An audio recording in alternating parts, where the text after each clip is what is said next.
예, 오늘 하나님께서 우리에게 주시는 본문 말씀은 사사기 15장 1절부터 16장 31절까지 사사기 15장 1절부터 16장 31절까지 말씀입니다. 제목은 삼손 두 번째고요. 복수에서 패망으로 라는 제목으로 함께 말씀을 나누고자 합니다. 예, 본문이 길기 때문에 다 읽지 못하고요.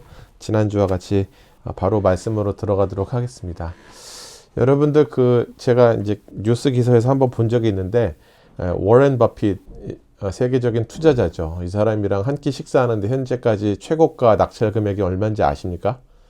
딱 한 끼 먹는데 47억이라고 했는데 47억이라고 하는데요. 여러분 한 끼에 47억을 태우려는 이유가 뭘까요? 아마 워렌 버핏으로부터 적절한 주식 투자에 대한 분별력을 좀 얻고자 함이 아닐까 생각합니다. 그만큼 47억까지 한 끼에 47억까지 치솟을 정도면 그 사람에게 얻고자 하는 분별력과 지혜가 참 많은 사람들에게 도움이 될 것이다 생각하나 보죠. 여러분 분별력이란 다른 말로 하면 현실과 상황을 직시할 수 있는 그 안목을 말합니다. 이 땅을 살아감에 있어서 분별력은 있어도 되고 없어도 되는 옵션이 아니라 어떤 면으로든 우리 모두가 반드시 소유해야 할 판단 능력이라는 것이죠. 더욱이 성도로 부름받은 우리에게 있어서 영적인 분별력은 오늘을 살아가는 우리에게 있어서 참으로 중요한 길잡이와 또 우리를 이끌어가는 힘이 되는 역할을 하기 때문에 반드시 필요한 요소입니다. 여러분 우리는 사사기 내용에 있어서 지금 클라이맥스와 같은 삼손 이야기를 살펴보고 있어요. 개인적으로 삼손 이야기를 사사기에서 클라이맥스라고 보는 이유는 사사기 전체에서 드러나는 중요한 개념이 있거든요. 그 개념이 유독 삼손의 이야기에서 계속적으로 반복되어 나타나고요. 그리고 그 복선, 그 메타포가 결국에는 이 이야기 이후로 철저하게 또 무너져가는 더욱더 처참하게 무너져가는 이스라엘의 영적 상황을 직면하게 되기 때문에 저는 삼손 이야기를 사사기의 이야기에서 클라이맥스라고 보고 있습니다. 오늘은 여러분 이 말씀 속에서 이 영적인 분별력을 잃어서 마치 장님처럼 되어가는 이스라엘의 상황과 삼손의 상황을 보면서 우리 믿음의 여정을 위한 하나님의 호소와 도전을 함께 살펴보고자 합니다. 여러분 제가 왜 자꾸 처음부터 워렌 버핏 얘기로부터 시작해서 계속 분별력이라는 이야기를 또 안목이라는 이야기를 계속 언급하고 있을까요? 오늘 본문 중에 15장부터 시작하지만 16장 1절 말씀을 한번 같이 읽어보도록 하겠습니다. 16장 1절 말씀 한번 여러분들과 같이 읽어볼게요. 성경 펴셨으면 한번 같이 읽으면 좋겠습니다. 읽겠습니다. 시작. 삼손이 가사에 내려가서 거기서 한 기생을 보고 그에게로 들어갔더니 방금 읽었던 바와 같이 오늘 본문 16장 1절은 삼손이 어떤 기생을 보고 라는 표현으로 삼손의 상황을 설명하고 있어요.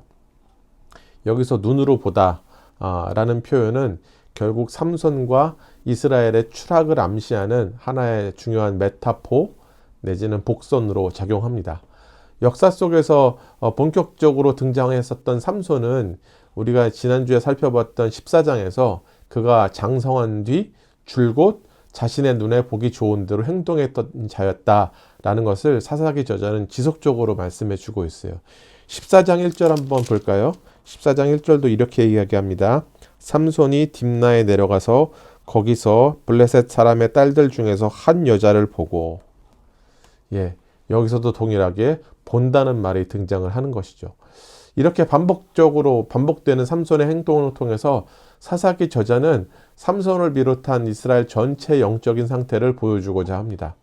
결국 지난주에 말씀드린 바와 같이 사사기는 제일 마지막 구절 21장 25절이 제일 마지막 구절이죠. 21장 25절에서 이렇게 소개하면서 사사기의 문을 닫습니다. 한번 읽어볼게요. 그때에 이스라엘에 왕이 없으므로 사람이 각기 소견에 오른 대로 행하였더라. 그렇다면 삼손의 모습을 통해 또 사사기 저자가 말하고자 하는 이스라엘 민족의 영적인 분별력 상태는 어땠는지 함께 오늘 본문을 통해서 살펴보면 좋겠습니다. 오늘 본문 15장, 그 15장의 시작은 지난주에 우리가 살펴보았었던 삼손의 결혼 문제의 연속이에요. 딥나의 여인과 결혼하려고 했다가 거기서 문제가 발생됐던 그 이야기의 연속인데, 결혼식에서 사실 여러분 잘 아시다시피 삼손이 수수께끼로 블레셋 사람들과의 내기에서 이제 패한 후에 그 교활한 방법으로 이제 삼손을 이겼었던 블레셋 사람들에 대해서 화가 난 삼손이 그곳으로 이제 그 자리를 박차고 떠나버리고, 그런 삼손의 즉흥적인 행동 때문에 그의 장인마저 즉흥적으로 삼손의 아내를 삼손의 친구에게 주어서 아내로 삼게 하는 이야기가 발생됩니다. 그 일로 삼손은 또 다른 복수를 시작하게 되죠. 삼손의 아내와 장인은 그러한 삼손의 복수 때문에 블레셋 사람들의 손에 무참하게 살해당하는 참혹한 이야기가 이제 15장에 계속 전개가 됩니다. 삼손의 거듭된 복수로 인해서 블레셋 사람들은 이스라엘 민족과 이제는 전면전을 펼치기로 결심하죠. 삼손 때문에 진짜 이거 안 되겠다라고 생각하면서 이제 군대를 모아가지고 그 레히 지역인가요? 그쪽으로 가서 이제 유다 지파 땅이죠. 유다 지파 땅으로 들어가서 공격을 준비합니다. 그 상황에 놀란 유다 지파 사람들이 갑자기 그 엄청난 개미떼와 같이 몰려오는 블레셋 사람들을 보고 깜짝 놀라서 자초지정을 블레셋 사람들에게 묻고 듣습니다. 블레셋 사람들과의 전면전을 피하고자 결국에 삼손이 문제였다는 것을 깨닫고 삼손을 넘겨주기로 블레셋 사람들과 다 조약을 맺었던 것 같아요. 자, 여기에서부터 이스라엘 민족으로 대변되는, 이스라엘 민족 전체로 대변되는 유다 지파의 영적인 분별력 상태를 확인할 수 있습니다. 자신의 대적들을 사실 어떻게 보면 개인적인 복수이긴 하지만 자신들의 대적을 보기 좋게 혼내준 사사를 이스라엘 백성들은 자신들의 대적 앞에서 부끄러워하고 있는 거예요. 저 사람 때문에 지금 우리가 이런 공경에 처하게 됐다라고 얘기하고 삼손의 행동이 그들에게 있어서 맞듣지 않았던 것이죠. 유다 사람들은 결국에 삼손을 도와서 자신들의 대적과의 일전을 벌일 생각은 1도 하지 않고 오히려 부담스러웠었던 자신들의 사사 삼손을 묶어서 블레셋 사람들에게 넘겨주고자 합니다. 본문 15장 이제 11절 12절은 조금 더 유다 지파의 속내를 적나라하게 밝혀 보여주고 있어요. 한번 15장 11절 12절을 보겠습니다. 유다 사람 3,000명이 에단 바위 틈에 들어가서 삼손에게 이르되 너는 블레셋 사람이 우리를 다스리는 줄을 알지 못하느냐? 내가 어찌하여 우리에게 이같이 행하였느냐 하니 삼손이 그들에게 이르되 그들이 내게 행한 대로 나도 그들에게 행하였노라 하니라. 그들이 삼손에게 이르되 우리가 너를 결박하여 블레셋 사람의 손에 넘겨주려고 내려왔노라 하니 삼손이 그들에게 이르되 너희가 나를 치지 아니하겠다고 내게 맹세하라 하매. 여러분, 유다 사람들은 자신들을 다스리는 자들은 하나님이 아닌 블레셋 사람들이다 라고 본인들의 입으로 이야기합니다. 우리가 그들의 통치를 받고 살아가지 않느냐? 너 그거 알지 못해? 삼손? 이렇게 얘기하고 있죠.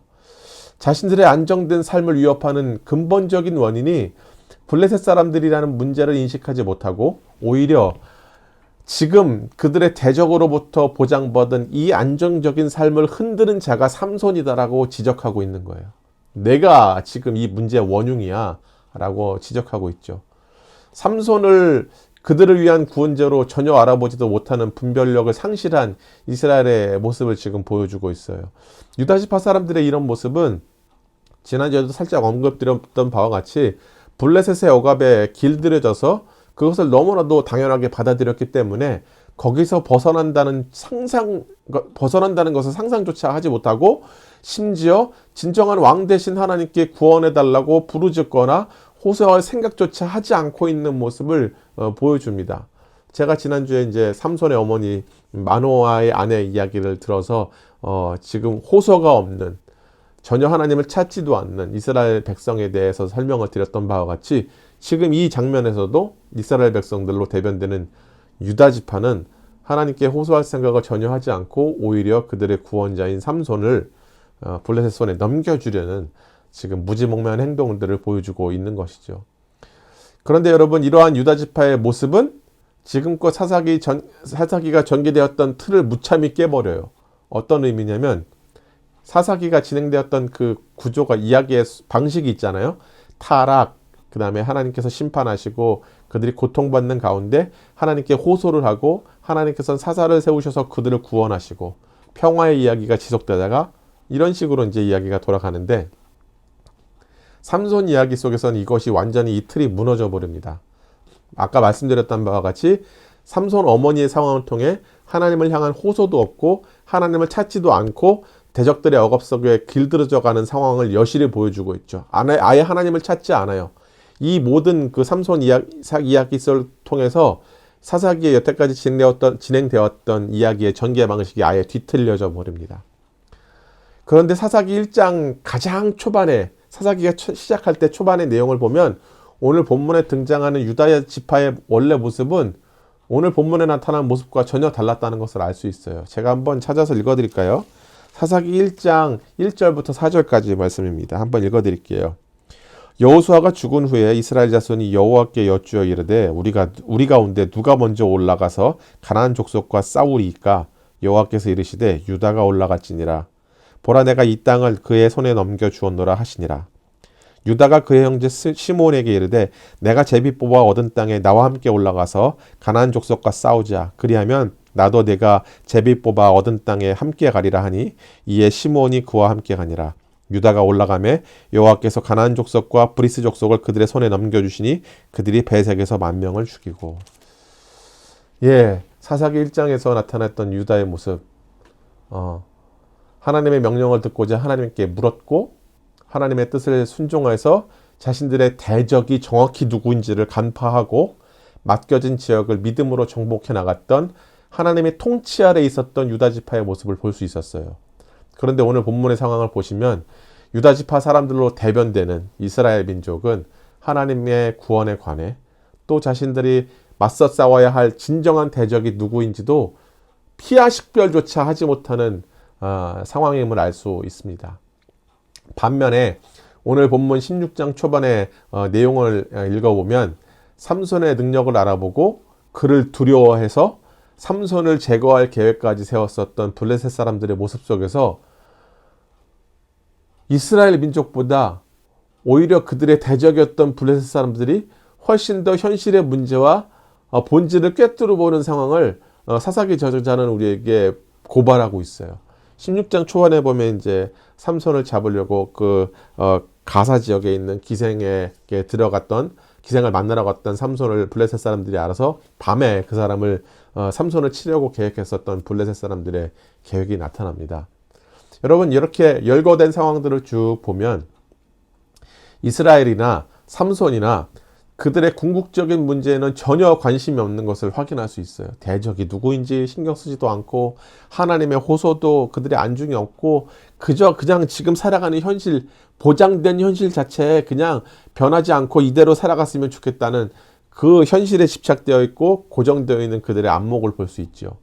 하나님의 백성으로 하나님의 통치를 받고 살아야 하는 삶에는 전혀 무게와 관심을 두지 않는 그들의 삶을 이 이야기 속에서 우리가 발견할 수 있습니다. 블레셋 통치에 이미 길들여져 있었고, 그리고 그들을 위한 구원자 삼손을 구원자가 아니라 오히려 골칫덩이로 보았으며, 지금 당장 블레셋으로부터 보장받은 안정, 이 안정을 깨는 삼손을 문제의 원흉으로 보았던 유다 지파 사람들, 그리고 단 한 번도 하나님께서 자기 자신을 사사로 부르신 그 구원 계획에 대하여 관심조차 없었던 자로, 지금껏 눈에 보기 좋은 대로 살아왔었던 삼손의 모습 속에서 하나님의 백성으로 살아야 하는 삶과 분별력을 잃어버린 그들의 모습을 확인하게 되는 것이죠. 여러분, 제가 이제 이번 주 월요일 날 저녁에 형제님들과 늘 성경 공부를 하는데 로마서 2장을 공부했습니다. 로마서의 저자는 사도 바울이죠. 사도 바울이 로마서 2장에서 유대인들을 향해서 직격탄을 날려요. 그들이 가진 신앙의 위선을 막 지적합니다. 율법을 소유한 하나님의 택함을 받은 백성이라는 그 정체성이 너희를 구원하는 것이 아니라 하나님께서 너희에게 주셔서 너희가 자랑하고 있는 그 율법을 실제로 지켜내므로 하나님의 백성으로 살아가야 하는 행위가 너희를 구원한다라고 바울은 맹렬히 지적합니다. 제가 좋아하는 영화 중에 The Book of Eli라는 영화 있어요. 제가 좋아하는 배우가 덴젤 워싱턴인데, 덴젤 워싱턴의 그 목적이 여담인데요. 뭐냐면 자기가 갖고 있는 그 성경책을 이제 전달하는 역할인데요. 덴젤 워싱턴이 장님이었어요. 그 성경책도 점자로 된 성경입니다. 계속 매일 성경을 읽고 결국엔 그 성경책을, 그 책을 전달하지 못하고 일라이 머릿속에 담겨있는 성경책을 전달하는 내용으로 영화가 끝나는데, 거기서 중요한 내용이 대사가 하나 있었어요. 매일같이 읽고 매일같이 외웠지만 거기서 가르치고 교훈한 대로, 내가 배운 대로 살지 못했어 라는 덴젤 워싱턴의 대사가 있습니다. 이스라엘 백성들이, 유대 민족들이 그렇게 살았던 것이죠. 사도 바울이 지적하는 유대인들의 신앙적인 위선이나 오늘 본문에 나타난 유다 지파와 삼손은 모두가 자신들이 하나님의 백성으로 살아야 하는 삶의 행위에는 전혀 관심이 없었던 부정적인 공통점이 있었다는 것입니다. 그것이 블레셋의 통치에 길들여져서 살아가는 안정적인 삶이든, 아니면 율법과 할례라는 특혜가 주어진 선민의식이든 간에 관계없이 하나님의 백성으로 살아가야 하는 실질적인 문제를 파악하지 못하는 그 분별력을 상실한 모습으로 성경 가운데 비춰지고 있다는 것이죠. 여러분, 하나님의 백성이라는, 내가 교회 다녀서 성도라는 딱지가 우리를 구원의 길로 인도해 주지 않습니다. 성경은 분명하게 이렇게 얘기해요. 로마서에서도 행한 대로 갚으신다. 하나님은 심판의 기준을 행한 대로 갚으시다라고 로마서에서 사도 바울은 분명하게 이야기하고 있어요. 믿음이라는 단어는 다른 단어로 바꾸면 신실함이라는 단어로 바꿀 수 있다라고 숭실대 기독교학과 교수 권영경 교수님이 본인의 저서에서 그렇게 소개를 했어요. 믿음이 있다고 하는 것은, 다시 말씀드리면, 하나님 앞에서 오늘도 분별력을 가지고 신실하게 살아내는 삶이 있어야 한다는 것을 의미합니다. 길 밖의 길, 세상 밖의 길로 걸어간다는 이 의미, 신앙생활을 한다는 이 의미, 믿음을 가졌다는 이 의미는 주어진 오늘을 하나님의 백성으로 분별하면서 살며 말씀을 실천하는 신실함으로 우리 삶 가운데 나타나야 된다는 것이죠. 여러분, 이제 16장으로 들어서면서 삼손의 이야기는 마지막을 향해 이렇게 방향을 계속 이제 달려나가는 것을 볼 수 있어요. 여기서 그 이름도 유명한 들릴라라는 여인이 등장합니다. 잘 아시죠? 예수 믿지 않는 분들도 잘 아는 이야기예요. 16장 4절을 보면 삼손과 들릴라의 관계가 이전의 두 경우보다, 딥나에서 결혼하려고 했었던 여인과 16장 초반에 나타났던 기생과의 관계보다 훨씬 더 감정적으로 깊었다는 것을 알려주기 위해 삼손이 들릴라를 사랑했다라고 사사기의 저자는 이야기하고 사실을 밝혀줍니다.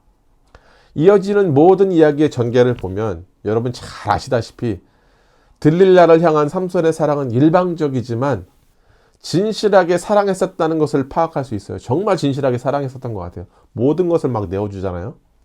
그런데 정말 안타까운 것은 사사기의 저자가 들릴라는 삼손을 사랑했는지 안 했는지 언급조차 하지 않습니다.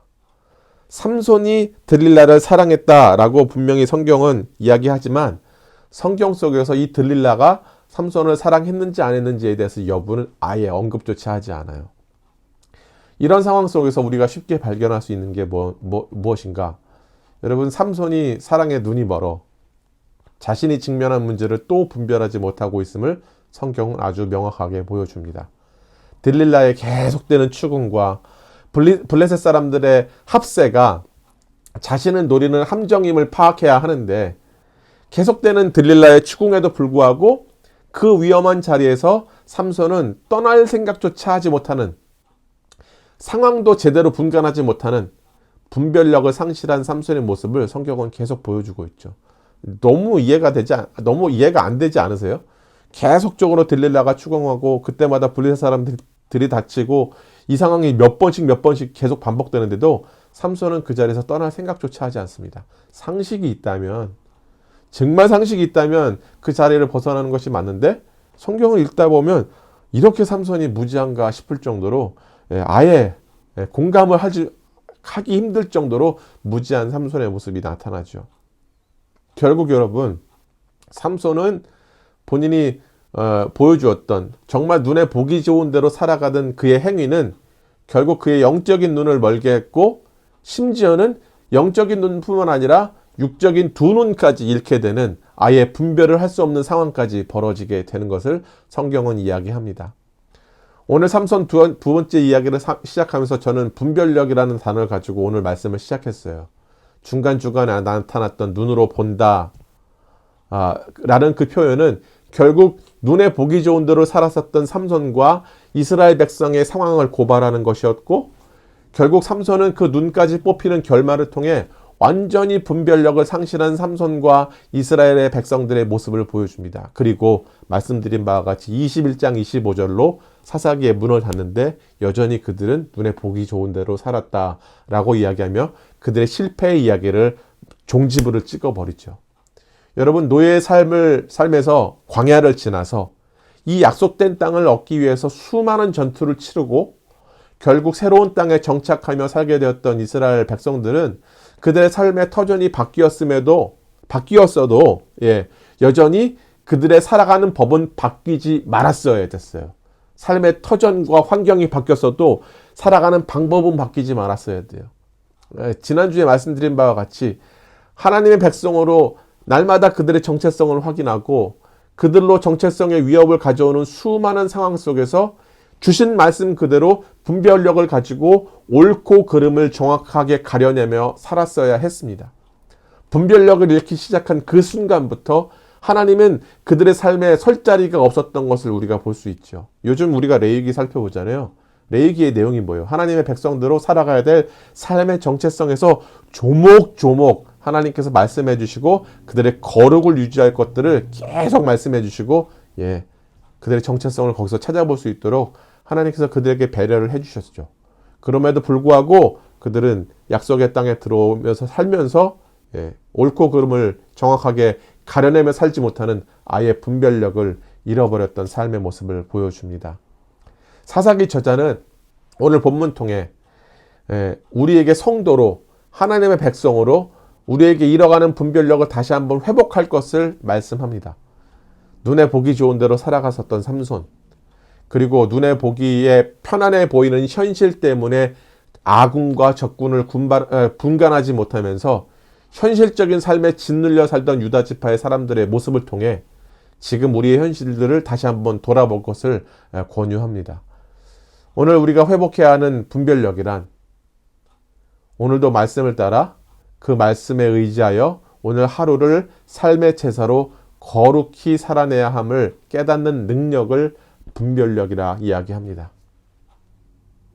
쉽게 말씀드려 예수 믿으면 예수 믿는 자답게 오늘을 말씀대로 살아내고 무릎으로 성령님의 도우심을 간구하는 무너진 우리의 영성을 회복할 것을 사사기는 우리에게 이야기하고 있어요. 사사기는 이스라엘의 민족의 실패가 담긴 이야기라고 말씀드렸습니다. 그들의 실패를 성경이 기록하고 있는 것은 그들의 실패를 거울 삼을 것을 우리에게 도전하고 있는 것이고 그 처절한 실패 속에서도 또다시 부활의 신호탄을 날리시는 하나님을 향해 우리의 눈을 고정할 것을 촉구하고 있기 때문에 그렇습니다. 앞으로 이어지는 사사기의 여정을 통해서 더욱 우리의 정체성을 분명히 하고 하루하루를 온전한 분별력을 가지고 살아가는 신실함의 지속이 우리 모두에게 있기를 간절히 원합니다.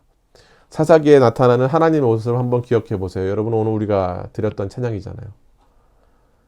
내 백성이 나를 떠나 돌아섰지만 내 사랑이 그들을 포기 못한다는 그 찬양의 고백과 같이 여러분, 사사기에 담겨져 있는 하나님의 그 진실된 사랑은 결국 실패한 이 백성들을 다시 한번 일으키시는 놀라운 하나님의 끈질긴 신실함으로 이어집니다.